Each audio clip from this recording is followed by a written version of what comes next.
In this video, we're going to look at focusing the Sony a6600.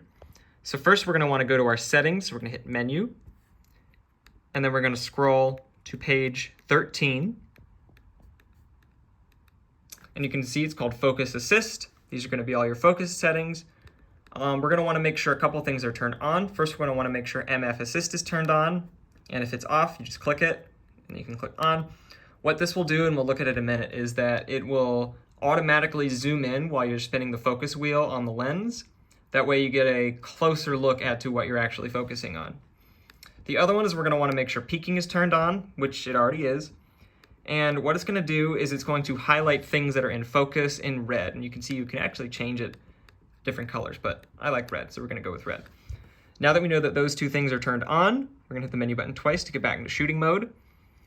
And as you can see, when we start to turn the focus wheel, which is the outer wheel on the lens, the minute we start to turn it, oh, we're zoomed in. And as I turn it, you can actually see that red, which is that peaking, going away. That means that it's going out of focus. So then if I turn it the other direction, you see all that red is coming back. The more red, the better. That means it's super in focus.